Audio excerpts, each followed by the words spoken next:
पाकिस्तान का झंडा लगाया और हिंदुस्तान मुर्दाबाद लिखने की, और इसके बाद में बहुत बड़ी योजना, और ये किसी और ने नहीं, पुलिस का खुलासा है।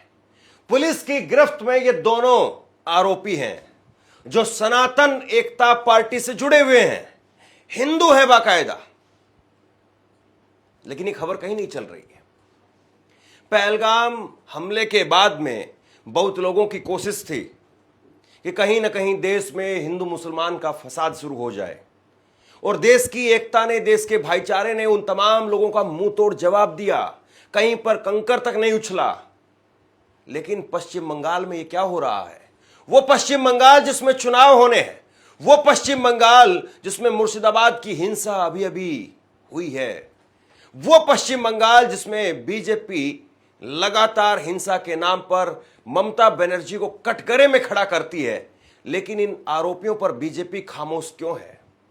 इन आरोपियों के तार कहां तक जुड़ रहे हैं, ये पुलिस ने बताया है। पुलिस का पूरा स्टेटमेंट मैं आपको बताने वाला हूं। टेलीग्राफ अखबार, आप जानते हैं कि एक ही अखबार है जो सरकार की आंख में आंख डाल करके सवाल पूछता है, और टेलीग्राफ की हेडिंग बहुत बार वायरल होती है। टेलीग्राफ अखबार ने छानबीन की है और बताया है कि ये सनातन एकता पार्टी से जुड़े हुए थे और इसके साथ साथ एक और पार्टी से जुड़े हुए थे। हालांकि नाम नहीं लिखा कि दूसरी पार्टी कौन सी है, लेकिन आप समझ सकते हैं कि इनकी विचारधारा, इनकी सोच कहां किसके साथ में जुड़ती है। तो ये दोनों आरोपी, अगर एक मिनट के लिए आप फर्ज करिए, ये दोनों आरोपी अगर मुस्लिम होते और इन्होंने इस तरह का काम किसी मंदिर के पास में किया होता, किसी मंदिर की दीवार पर पाकिस्तानी झंडा लगाया होता और वहां पर इस तरह का घिनौना काम करने की इन्होंने प्लानिंग की होती, और ये सनातन एकता पार्टी की जगह पर ओवैसी की पार्टी से जुड़े हुए होते, ये सनातन एकता पार्टी की जगह पर कांग्रेस, ममता बनर्जी, अखिलेश यादव, केजरीवाल या शिवसेना से जुड़े हुए होते, तो कैसे टीवी पर तांडव हो रहा होता। लेकिन अब पूरी तरह से सन्नाटा है, क्योंकि ये सनातन एकता पार्टी से जुड़े हुए लोग हैं, ये हिंदू हैं, और मुझे दुख हो रहा है ये बात कहते हुए कि हिंदू है, लेकिन टीवी के लहजे से मैं आपको बता रहा हूं, टीवी में जिस तरीके से खबर पिक की जाती है उस लहजे से मैं आपको बता रहा हूं। क्योंकि अगर ये मुस्लिम होते, इनका धर्म देख करके कैसे खबर तैरने लगती, कैसे तांडव होता, और वो दीवार जहां पर इन्होंने पाकिस्तानी झंडा लगाया है, वो दीवार इस वक्त में टीवी की स्क्रीन पर तैर रही होती। हिंदुस्तान मुर्दाबाद लिखने की और पाकिस्तान जिंदाबाद लिखने की इनकी बहुत बड़ी जो एक साजिश थी। सोचिए ये खबर कितनी बड़ी खबर है, लेकिन इस खबर पर कहीं कोई चर्चा नहीं हो रही है। यह खबर एबीपी न्यूज ने कवर की है, टेलीग्राफ के हवाले से कवर की है। बंगाल में टॉयलेट की दीवार पर चिपकाया पाकिस्तानी झंडा, पुलिस ने नफरत फैलाने के आरोप में 2 लोगों को गिरफ्तार किया।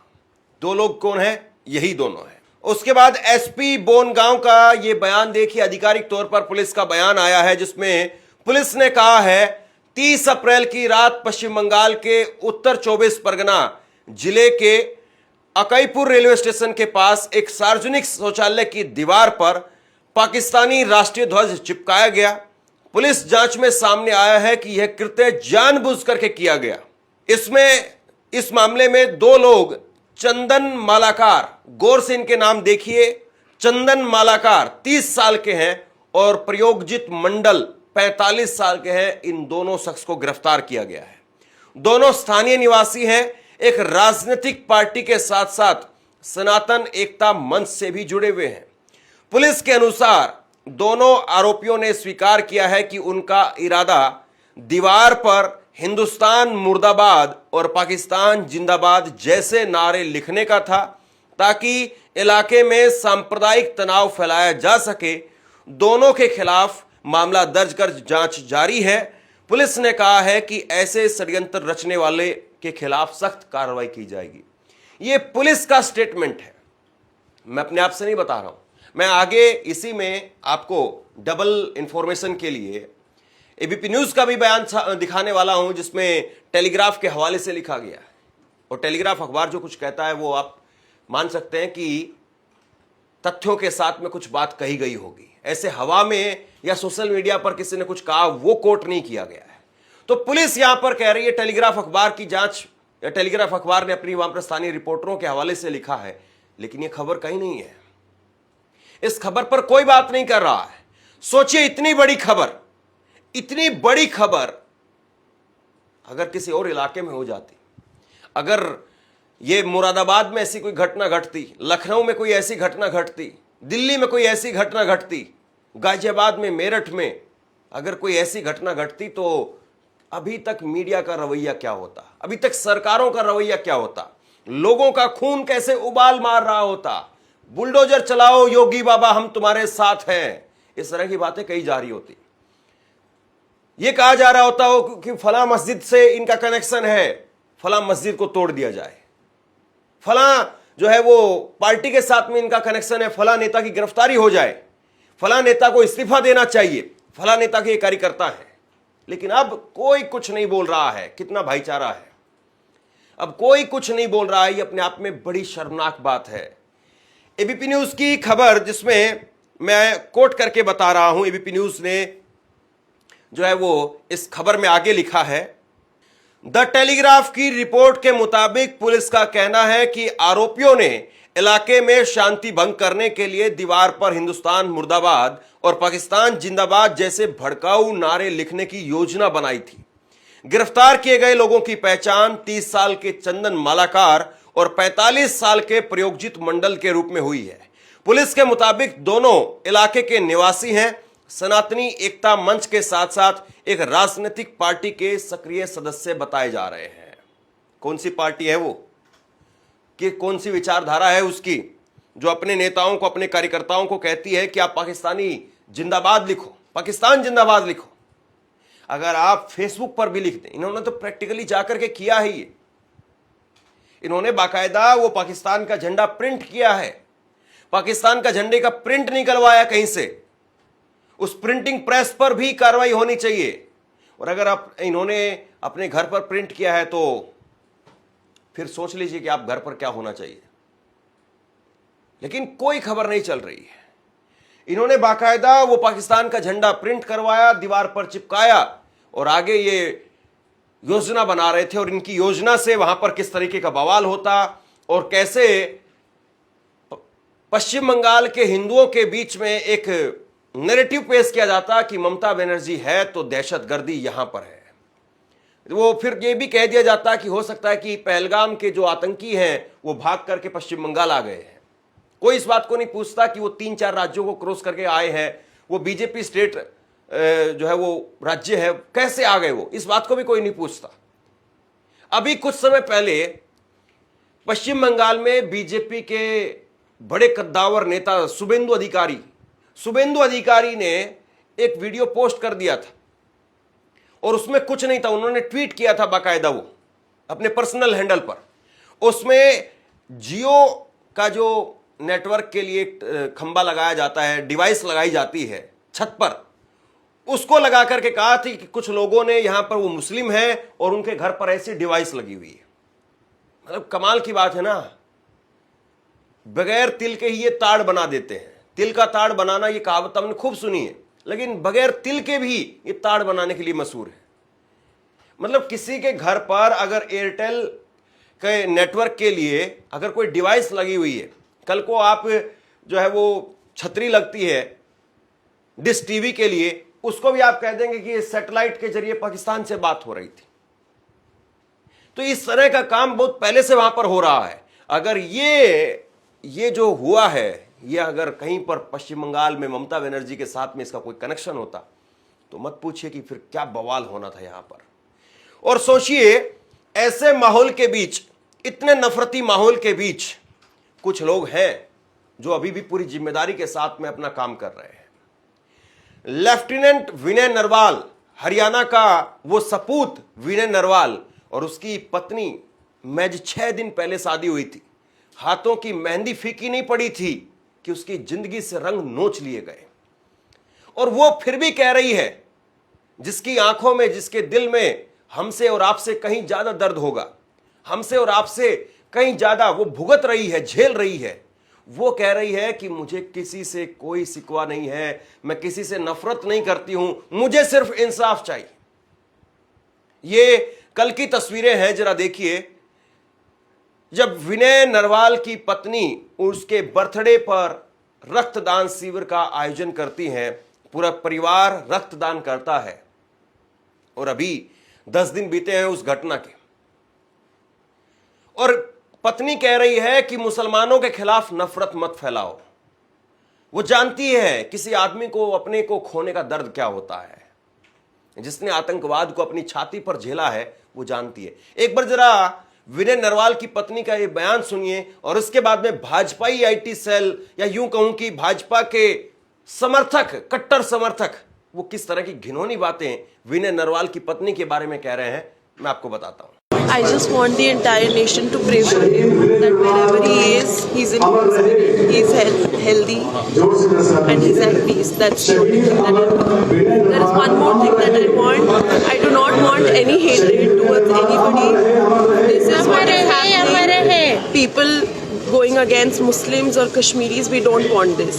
We want peace and only peace. Of course, we want justice. Of course, the people that have done wrong with him should be punished. All of us are going to blood donate today. ये विनय नरवाल की पत्नी कह रही है। विनय नरवाल की पत्नी का ये बयान अपने आप में उन नफरती लोगों के मुंह पर करारा तमाचा है। लेकिन देखिए साहब, नफरती नहीं, बेहद गंदी और घिनौनी जहनियत के कुछ लोग हैं। पता नहीं वो अपने घर में कैसे रहते होंगे, पता नहीं अपने घर में कैसे अपनी मां बहनों के साथ में किस तरह का व्यवहार करते होंगे, पता नहीं। दीपक शर्मा नाम का एक आदमी जो लगातार हिंदू मुसलमान को लेकर के, भाजपा का समर्थन करने को लेकर के, एक नहीं आपको 1 लाख इसके पोस्ट मिल जाएंगे। क्या लिखा है जरा देखिए। इस औरत के पति को इसलिए मारा गया क्योंकि वो हिंदू था, उसे कलमा नहीं आता था, उसके लिंग का खतना नहीं हुआ था। जी हां, पहलगाम हमले में दरिंदगी के साथ मारे गए नेवी अफसर की 3 दिन पत्नी रही है ये औरत, जो बोल रही है कि घटना को हिंदू मुसलमान से मत जोड़ो। मैं इतना ही कहूंगा, ये औरत, सुनिए जरा, मुझे बोलते वक्त मेरी आत्मा अंदर से कांप रही है। इस आदमी ने कैसे लिखा है पता नहीं। मैं इतना ही कहूंगा कि ये औरत 3 दिन में खा गई अपने पति विनय नरवाल को। कितनी गंदी, कितनी घिनौनी इनकी मानसिकता है, बताइए आप। ये कितनी खुशी के साथ में दोनों वहां पर गए होंगे, और आप क्या कह रहे हैं। आंसू आ जाते हैं विनय नरवाल की पत्नी के बारे में सोच करके कि जब ये पोस्ट वहां तक जाएगी, वो देखेगी, क्या बीतेगी उसके ऊपर, क्या बीतेगी उसके परिवार के ऊपर। मैं दिखाना नहीं चाहता हूं इसको, लेकिन मजबूर हूं, कोई दूसरा रास्ता नहीं है। अगर हम बात नहीं करेंगे, हम दिखाएंगे नहीं, तो इन लोगों पर कोई प्रेशर नहीं बनेगा। कायदे से पुलिस को एक्शन लेना चाहिए इस व्यक्ति पर। आप एक नेवी अफसर की पत्नी को कह रहे हैं कि वो खा गई अपने पत्नी को। इस आदमी पर सख्त कार्रवाई होनी चाहिए। यह आदमी जेल की सलाखों के पीछे होना चाहिए। कैसे आप किसी पत्नी को, किसी नेवी अफसर की पत्नी को यह कह सकते हैं, किसी भी सामान्य महिला को आप यह कह सकते हैं। लेकिन साहब, यहां पर वो बयान मुझे याद आ जाता है। वो कांग्रेस की कौन सी विधवा थी जो पेंशन खा रही थी। कैसी मानसिकता है ये, किस प्रकार की मानसिकता है, जरा सोचिए। पूरा देश इस वक्त में प्रधानमंत्री नरेंद्र मोदी की तरफ देख रहा है। वो कल्पना से भी बड़ी कार्रवाई देखना चाहता है कि कैसी होती है कल्पना से भी बड़ी कार्रवाई। ऐसी कार्रवाई जो देश में किसी ने कल्पना नहीं की या आतंकवादियों ने कल्पना नहीं की, उससे भी बड़ी कार्रवाई कैसी होती है, लोग देखना चाहते हैं। 10 दिन बीत गए हैं आज। एक एक दिन भारी है, एक एक दिन लोगों के लिए भारी है। यह बात सही है कि कोई भी सरकार, ऐसा नहीं हो सकता है कि वहां से हमला हुआ और 24 घंटे में यहां से कूद पड़े। एक समय सरकार जरूर लेती है, लेकिन कितना समय। और आप ये कह रहे हैं कि आतंकियों की बची कुची जमीन को मिट्टी में मिला देंगे, और होना भी चाहिए। मिट्टी में मिला भी दिया जाना चाहिए। लेकिन मोदी साहब जो ये आपके कट्टर समर्थक हैं, जो किसी की पत्नी को क्या कह रहे हैं यहां पर, मैं वो शब्द इस्तेमाल भी नहीं करना चाहता हूं जो ऐसे लोग ऐसी महिलाओं के लिए इस्तेमाल करते हैं, कम से कम इन पर तो कुछ बोलिए। मैं बहुत स्पष्ट शब्दों में कहना चाहता हूं, जिन्होंने ये हमला किया है, उन आतंकियों को और इस हमले की साजिश रचने वालों को उनकी कल्पना से भी बड़ी सजा मिलेगी। इस घटना पर राजनीति नहीं होनी चाहिए। इस घटना पर सरकार को पूरा सपोर्ट मिलना चाहिए और सरकार को निश्चित तौर पर पूरा सपोर्ट मिला है। 10 दिनों में मुझे नहीं लगता है कि सरकार पर किसी भी राजनीतिक पार्टी ने कोई गंभीर आरोप लगाए हों या किसी मिली भक्ति का कोई आरोप लगाया हो या किसी मीडिया चैनल ने मोदी सरकार को कटघरे में खड़ा करके और सीधे नरेंद्र मोदी से सवाल पूछा हो।